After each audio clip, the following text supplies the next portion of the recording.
தருமபுரியிலேருந்து நம்ம ஃபாலோஸ் வந்து நம்ம பண்ணைய பார்க்கறதுக்காக வந்திருந்தாருங்க. அவர் வந்து கோழி வளர்ப்பில் கொஞ்சம் சந்தேகம் இருக்குது, கேட்கலாமா அப்படின்ற மாதிரி சொல்லியிருந்தார். கண்டிப்பாக கேளுங்க அப்படின்ட்டு உட்காந்து பேசணும். கடைசியாக பார்த்தா அவருக்கு கோழி வளர்க்குறதுலே சந்தேகங்க. என்னன்னு பார்த்தா அவரும் வந்து கிட்டத்தட்ட 2-3 வருஷமாக வளர்க்குறாரு. ஒரு 30 to 40, 50 கோழி மொத்தம் குஞ்சுங்களோடு சேர்த்து ஒரு 50 உருப்படி இருக்குது. அந்த 50 அடுத்த கட்டத்துக்கு ஒரு 100 குஞ்சாவோ இல்லை ஒரு 100 பேரண்ட்டாவோ பண்ணவே முடியல. என்ன என்ன காரணம் அப்படின்னு பார்த்தா, தீனியும் பார்த்திங்கன்னா அவர் கரெக்டான தீனி கொடுக்குறதில்ல. கரெக்டான ஷெட் அமைப்பு இல்லை. ஒரு ஃபென்சிங் கிடையாது. ஒரு வந்து பார்த்திங்கன்னா ஒரு வேக்சின் கரெக்டாக வந்து மெடிசன் ஃபாலோ பண்ணுறதில்ல. இது போல் நிறைய பிரச்சனைங்க. ஒன்று நம்ம பேசும்போது என்ன ஃபீட் கொடுக்குறாங்கன்னு பார்த்தா அரிசி, மக்காச்சோளம் இது போல் கொஞ்சம் காஸ்ட் வைஸ் கம்மியாகட்டும்னு சொல்லிட்டு இந்த மாதிரி கம்மியான இதாக ரேட்டில் வாங்கி போட்டுறாரு. அது ஒரு பிரச்சனைங்க. நல்லா சத்தான தீவனம் கொடுக்கணுங்க. அதாவது பார்த்திங்கன்னா நம்ம எல்லா வீடியோவில் சொல்கிறது கம்பு, சோளம், ஆரியம், அது கூட நாட்டுக்கோழி தீவனம் இதெல்லாமே மிக்ஸ் பண்ணி பேரண்ட்டை கொடுத்தோம் அப்படின்னா தான் நல்ல முட்டை, ஆரோக்கியமான முட்டை வரும். அடுத்தது நல்லா ஆரோக்கியமான அதிலேருந்து குஞ்சிங்க வரும்.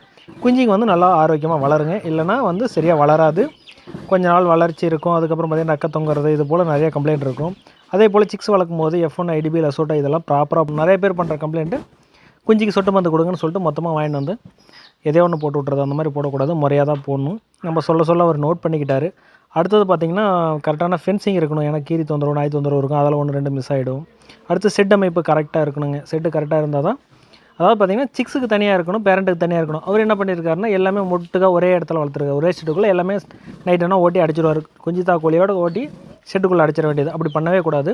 தாய் கோழியோட குஞ்சுங்க இருந்தாலும் சரி தனியாக தான் அடைக்கணுங்க. ஏன்னா பெரிய கோழியோட சூடு வேறு, சின்ன கோழியோட சூடு வேறு. அந்த மாதிரி தனி டிஃப்ரெண்ட் இருக்கும். பெரிய கோழி பார்த்திங்கன்னா கம்பல்சரி 6 மாதத்துக்கு ஒரு டைம் RDB இன்ஜெக்ஷன் போடணும், டிவார்மிங் பண்ணணும். இதெல்லாம் பண்ணால் தான் நம்ம அடுத்த கட்ட முயற்சிக்கு போக முடியும்.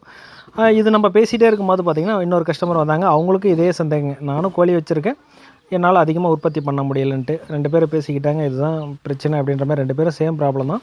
அப்புறம் பார்த்திங்கன்னா கடைசி இவங்களுக்கும் பார்த்திங்கன்னா அந்த 10 குஞ்சு கொடுத்தோம். நம்ம சாம்பிளுக்கு அந்த 10 + 2 அந்த மாதிரி ஆளுக்கு 10 குஞ்சு கொடுத்து இதை வளங்க அப்படின்னு சொன்னோம். அதே போல் நிறைய நம்ம மெடிசன் ஷீட்டும் கொடுத்துருவோம். என்னென்ன மெடிசன் கொடுக்கணும், எப்போ கொடுக்கணும் அப்படின்ற மாதிரிலாம் சொல்லிடுவோம்.